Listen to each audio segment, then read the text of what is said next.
আজকের এই অনুষ্ঠানে আমরা বক্তব্য দেওয়ার জন্য একান্ত অনুরোধ করব আমাদের অতিথি শেখ শাহাবুদ্দিন আলম স্যারকে।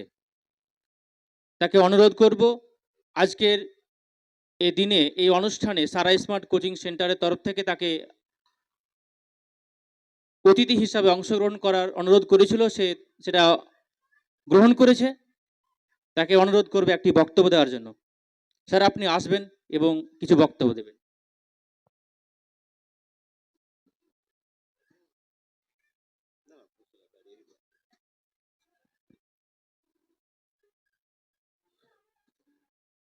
এখানে উপস্থিত বিশিষ্ট ব্যক্তিবর্গ এবং সারা স্মার্ট ইনস্টিটিউটের সমস্ত শিক্ষক শিক্ষিকা এবং এই প্রতিষ্ঠানের আসল কেন্দ্রীয় চরিত্র অর্থাৎ এখানকার প্রত্যেক ছাত্রছাত্রী প্রত্যেককেই আজ 26শে জানুয়ারি প্রজাতন্ত্র দিবসের শুভেচ্ছা জানাই। একদিনে তোমাদের এই প্রতিষ্ঠানের দুটো কর্মসূচি, এক আমাদের দেশের সার্বভৌমত্ব রক্ষার জন্য সংবিধান রচনার দিন, তার সঙ্গে সঙ্গে এই প্রতিষ্ঠানের দশম শ্রেণীর ছাত্রছাত্রীদের তাদের জীবনের সব থেকে বড় পরীক্ষা বা তাদের জীবনের প্রথম বড় পরীক্ষা মাধ্যমিক পরীক্ষার দেওয়ার উদ্দেশ্যে শুভেচ্ছা বিনিময়ের দিন।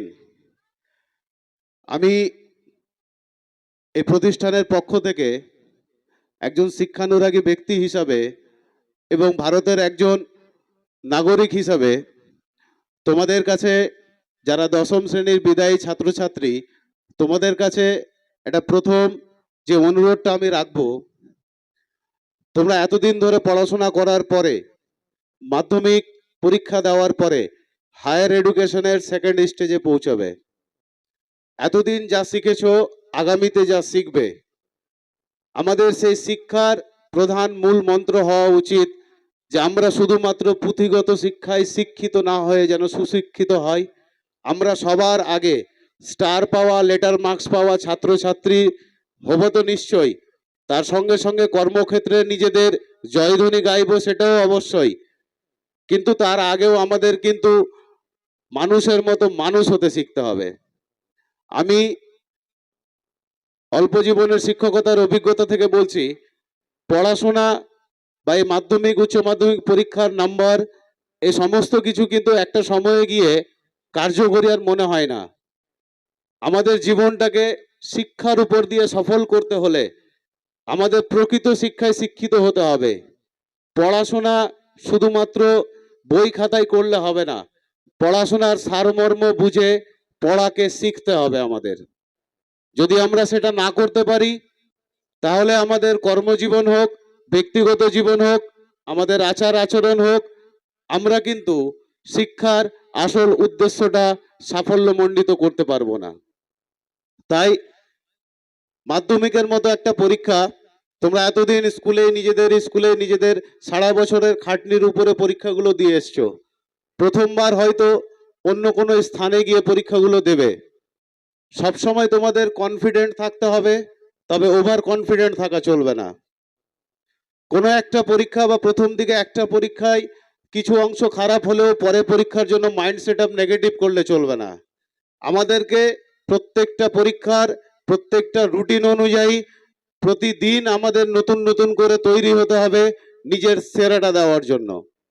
বাকি থাকলো সারা স্মার্ট কোচিং সেন্টার তোমাদের নিয়ে এতদিন ধরে পরিশ্রম করেছে, আর আমি যতটুকু জানি সম্ভবত এটা হয়তো প্রথম ব্যাচ, তাই তো?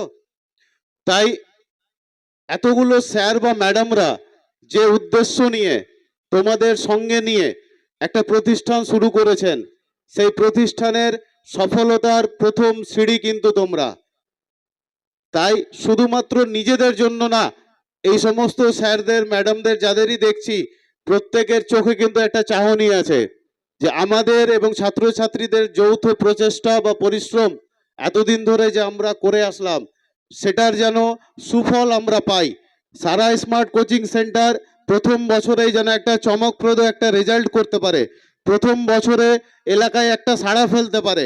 সারা স্মার্ট কোচিং সেন্টার দেখিয়ে দিতে চেয়েছিল যে আলিপুরের প্রত্যন্ত একটা পাড়া, একটা সাধারণ একটা ছোট্ট জায়গাতেও কিন্তু মানুষ তৈরির এত ভালো ভালো কারিগররা বা স্যাররা বা ম্যাডামরা থাকেন, যারা প্রকৃত অর্থে শিক্ষার্থীদের শিক্ষা দিয়ে তাদের সঠিক জায়গায় পৌঁছে দেওয়ার ক্ষমতা রাখেন।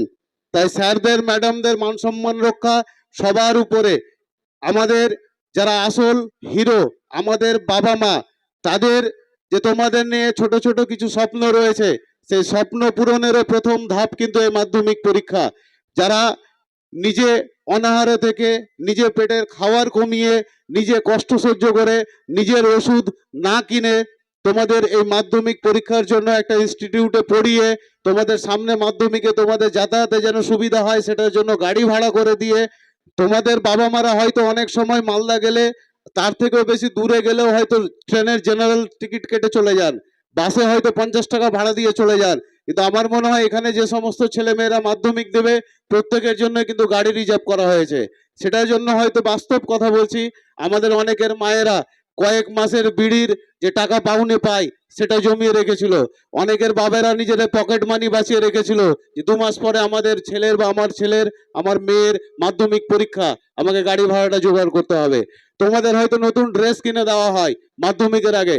তো এই সমস্ত যা কিছু আছে আমরা বাবা মার কোনোদিনই কোনো সময় কোনো রকম ঋণ শোধ করতে পারবো না। আমরা পারবো কি, তাদের যে কষ্ট, তারা আমাদের জন্য যে স্যাক্রিফাইস গুলো করেছেন, সেগুলোর পরিবর্তে তাদের ভালো রেজাল্ট করে দেখিয়ে তাদের একটু ভালো লাগা দিতে পারবো। ওরা যেন রাস্তাঘাটে চায়ের দোকানে আত্মীয় স্বজনের সামনে সবার চোখে চোখ রেখে বলতে পারে, আমি কষ্ট করে আমার ছেলেকে, আমার মেয়েকে আমি পড়িয়েছি, আমার ছেলে স্টার মার্কস পেয়েছে, আমার মেয়ে লেটার মার্কস পেয়েছে, আমার মেয়েকে আগামীর দিনে প্রয়োজন যদি হয় নিজের শরীরের রক্ত বিক্রি করে দিও, সে যে যেমনটা রেজাল্ট করেছে আগামীতেও যেন আরো ভালো কিছু করে। আমি দরকার পড়লে নিজের স্থাবর অস্থাবর সমস্ত সম্পত্তি বিক্রি করেও আমার ছেলে বা আমার মেয়েকে আমি কিন্তু পড়াবো। সেই কনফিডেন্সটা, সেই আত্মবিশ্বাসটা, তোমাদের ভবিষ্যৎ নির্ধারণটা, হায়ার এডুকেশন তোমাদের কোন দিকে যাবে সেই দিক নির্ধারণটা, সমস্ত কিছুর কিন্তু একটাই প্রাণ কেন্দ্র হচ্ছে, সেটা হচ্ছে মাধ্যমিক পরীক্ষা। আশা রাখছি স্যারদের প্রচেষ্টা, তোমাদের পরিশ্রম, বাবা মায়ের আশীর্বাদ, সমস্ত কিছুর সংমিশ্রণে তোমরা প্রত্যেকেই ভালো রেজাল্ট করবে এবং আগামীতে মানুষের মতো মানুষ হয়ে নিজের কর্মজীবনকেও স্থির করবে, একটা সংযত রেখে দিয়ে একটা ভালো জায়গায় যাবে এবং তোমাদের এই ব্যাচের একটা অভূতপূর্ব সাড়া ফেলবে, যার ফলে এই সারা স্মার্ট কোচিং সেন্টারে যেন আগামী বছরের মাধ্যমিকের ফেয়ারওয়েলে আসলে তোমাদের সাফল্যের উপর নির্ভর করে যেন এর চেয়ে 10 গুণ ছাত্রছাত্রী আমরা দেখতে পাই, সেটাই কিন্তু আমি আশা রাখবো। ধন্যবাদ।